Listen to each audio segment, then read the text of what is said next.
The sovereign now, mastering the ego without becoming its slave.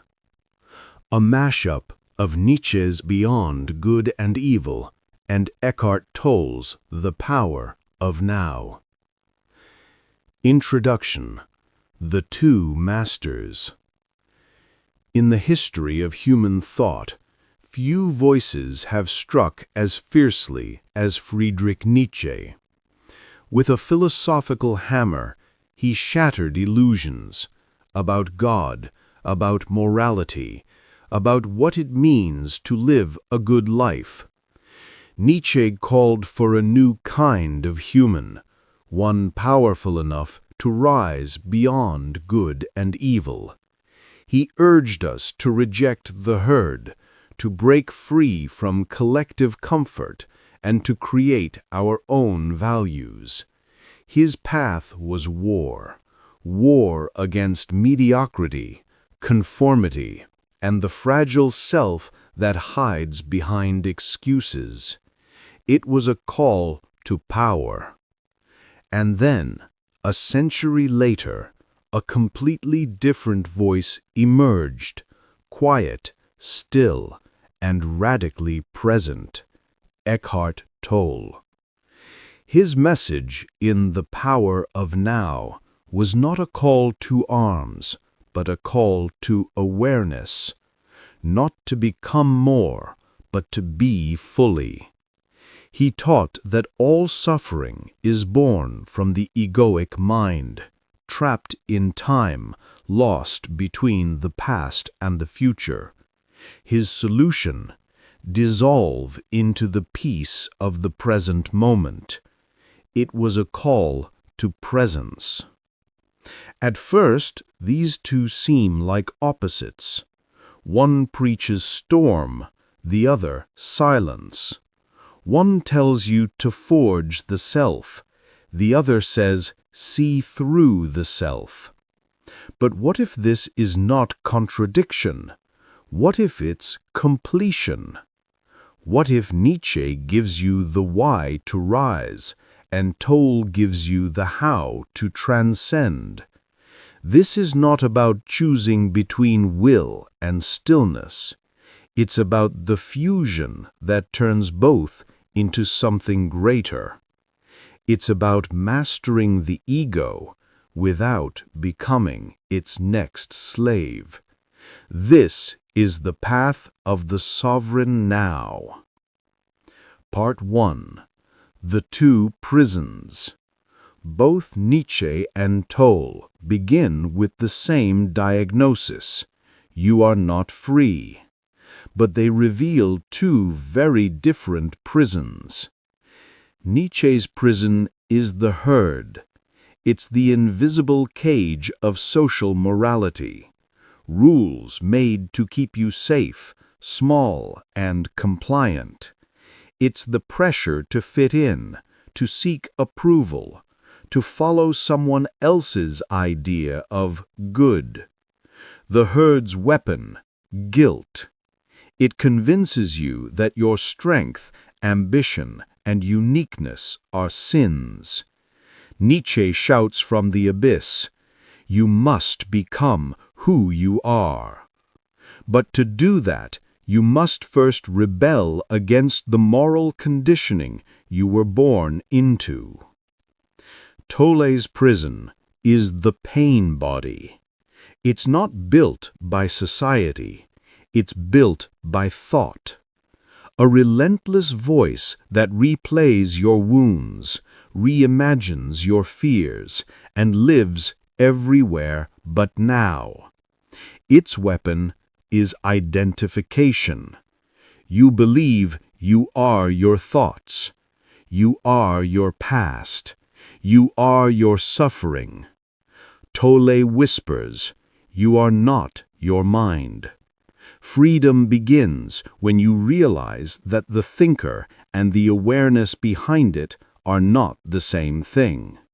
Nietzsche points to the outer cage, the prison of culture. Tolle points to the inner cage, the prison of consciousness.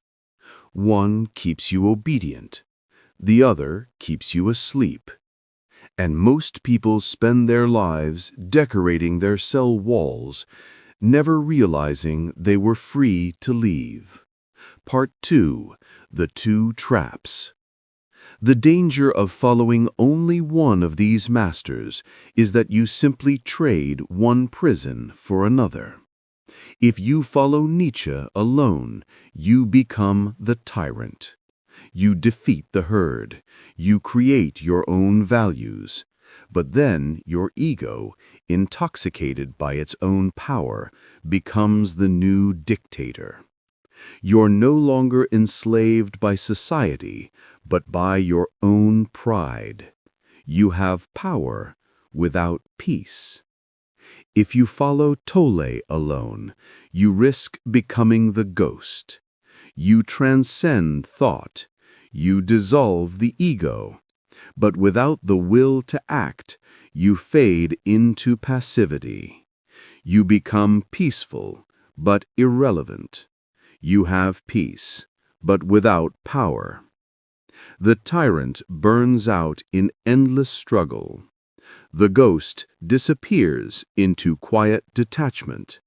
The sovereign walks the middle path. He wields the ego as a tool, without mistaking it for who he is. He lives in the world, but is not possessed by it. Part 3. The Synthesis, the Sovereign Now. So how do we fuse the hammer and the silence? By using Tolle's presence to achieve Nietzsche's sovereignty. Nietzsche gives us the target, to rise above mediocrity and live with creative will. Tolle gives us the practice, to remain rooted in the now, untouched by the ego's noise. Imagine your ego as a powerful horse. The tyrant is dragged by it. The ghost abandons it. The sovereign rides it, firm, focused, and free. The three practices of the sovereign now. Practice 1. The observer's will. When the herd's pressure grips you, the fear of judgment, the urge to conform, pause, breathe, step into awareness. Tolle's silence reveals the gap between impulse and action. From that stillness, ask Nietzsche's question, is this my value or theirs? Then act, not from reaction, but from clarity. That is willpower guided by awareness. Practice 2. The eternal return in the present moment. Nietzsche's test of a life worth living. Would you live this moment again and again for eternity? Tolle answers by dissolving time itself. The only eternity is now. When you live fully in the present, the question of reliving disappears, because this moment is already infinite. Ask yourself daily, am I living this moment in such a way that I could will its return? If not, pause, realign, and act as your sovereign self. Practice 3.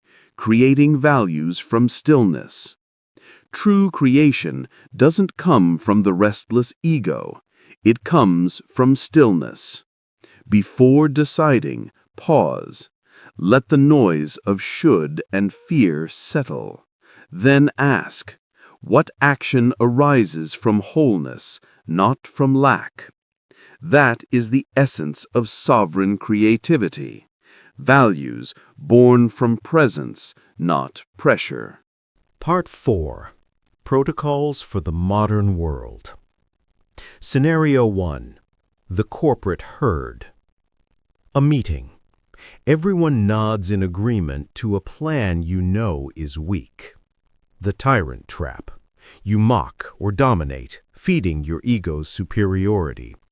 The Ghost Trap. You stay silent, avoiding conflict. The sovereign response. Pause, breathe, anchor in presence. Feel your body's tension. Watch it, don't be it. Then speak, not to dominate, but to illuminate. You are not against the herd, you are simply free from it. Scenario 2. The trigger of the past. An old wound resurfaces. The pain body awakens. The tyrant trap. You lash out, weaponizing pain. The ghost trap. You detach, pretending you've moved on. The sovereign response. Feel the emotion fully, without the story. Let the awareness hold it until it loses its power. Then ask Nietzsche's question. What meaning will I create from this pain? That is how suffering becomes strength. That is self-overcoming in real time. Conclusion. The master and the tool. Nietzsche gives you the fire, the will to rise, to become, to create. Tolle gives you the space, the awareness that keeps the fire from consuming you. The ego is not your enemy. It is your servant, a magnificent tool when used by the right master. The sovereign now is that mastery. It's not about escaping the self. It's about commanding it. Not about rejecting the world, but meeting it with presence so steady it bends reality around it. From this union of will and stillness, you discover the highest truth. Power and peace were never opposites. They were always partners, waiting to be reconciled inside you. So this week, when the herd calls or the pain body stirs, pause. Step into the now and ask the sovereign's question. What action right now would be a creation of my true will? Because in that moment, you stop living as a reaction and start living as a revolution. Welcome to Maven Mindset Lab, where philosophy meets transformation and the mind becomes a workshop for the soul.